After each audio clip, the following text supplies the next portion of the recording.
Before you start your identity relief, we want to do some brainstorming. So I will have some type of worksheet or activity for you to do before we dive into our design. Now you're going to pull different items from this brainstorming and illustrate them in your identity relief. Please know that you are not limited to the categories and topics that are in the brainstorming worksheet. You may add other items as well into your design as long as it helps to represent you or describe about yourself. When you get your draft paper, you are going to want to start by drawing guidelines for the border of your design. For my project, I used 1.5 inches as my measurement, so I made a mark on each side of my paper 1.5 inches from the edge, and then I used my ruler to connect them with a straight line. Okay, once you have your border drawn on your paper, I will have some templates that you could use to trace, or you can freehand draw your letter. I chose this one because it uses the Harry Potter style font, which is one of my favorite book series, so I decided that that was what I was going to use. We also want to think about how it's going to be placed within our space here. Now, I was thinking I might want to put like a book at the bottom of my letter, so I'm going to keep mine closer to the top edge of my border. Now, when I go to draw the letter on the paper, you'll see that I can see it through my draft paper, so I'm just going to trace it. I don't need to use a light box in order to trace the letter onto my draft design paper. Now, if you would prefer to freehand draw your letter, you are more than welcome to do that. You do not have to use one of the templates that I have. You can make it in the style that you want. However, you do want to have some space within the letter. It needs to have a thicker style to it because that is where we are going to do our largest embossing of our design. We want to create the principle of design of emphasis on our letter, so we are going to make our letter the largest part of our design. For your letter, you could choose to use your first initial or last initial, but it does need to connect to your name. Try to incorporate 4 different things that describe you or your interests into the background or the border of your design. So for example here, I'm incorporating a book because I like to read. It also connects back to the Harry Potter letter style as well. Now, as you start to draw your designs, you are going to want to make sure to keep your shapes a little bit more on the simple side because it can become more difficult as you start to emboss or etch if your items or images have too much detail. As I continued to add my details, I wanted to add a volleyball because it's something I enjoy doing in my free time.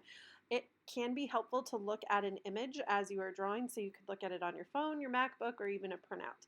I also decided to include a pencil and a paintbrush because I love to create. It is also part of my job since I'm an art teacher, so I wanted to make sure to incorporate some of those art elements into my design as well. This sketch is very important because we will be tracing it exactly as it is onto the metal. So it is really important to take time to refine and clean up your image so that it looks exactly the way that you want it. So you can see here I am fixing the paintbrush so it looks a little bit more smooth on the edges. Now that I have half of my border created, I actually wanted to copy these same images and rotate them for the other half of the border. So I'm going to show you how to do that. One of the things you can do if you want to repeat part of your design like I do is you can take and trace it on a light box. So if I turn the light down low here, we can see it a little bit better. Now, if you're having a hard time seeing it through your paper like this, you could also use a pen or a Sharpie to trace over your design so that way you can see it more easily when you put your new piece of paper over the top of it on the light box. So here's what I'm going to do. I'm going to take another sheet of paper and I'm going to line up my corner here so I can see how things line up. I might even make a mark here to show where that ends. And then I'm going to just take and I'm going to trace it as best I can onto this piece of scratch paper. Oops. And if things get kind of moved, again, just take a moment, line it up. Now I'm going to take the one that I just traced on the scrap paper and I'm going to put it underneath my draft design. So I'm going to then rotate my draft design so that it's facing the opposite direction.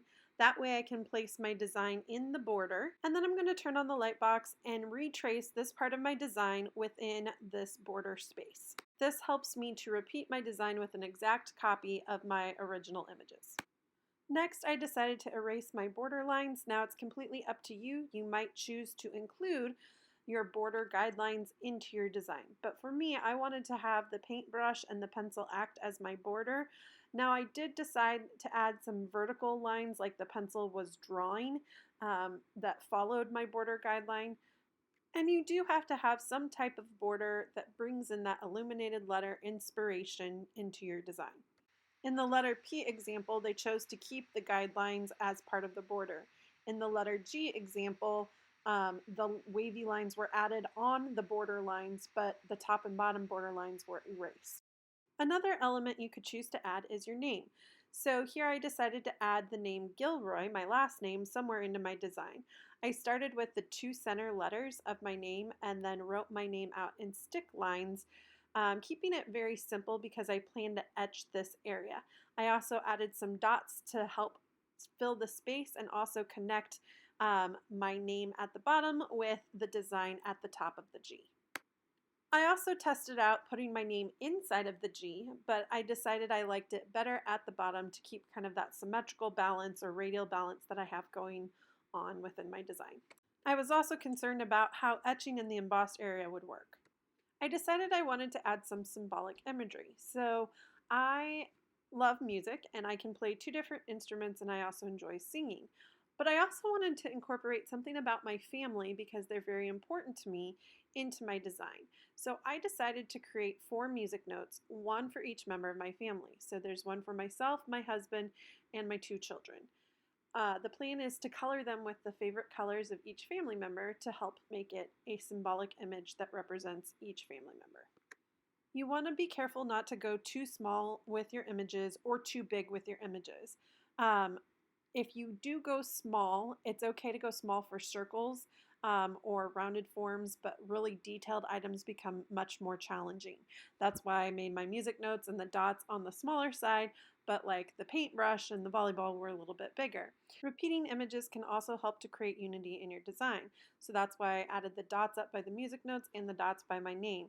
It's also why I repeated my border, so I have a paintbrush on each side and a pencil on each side. You want to make sure to leave some space between your images, or when you go to emboss, the metal can merge together into a blob shape. You want to make sure that you are filling the space of your paper with your design.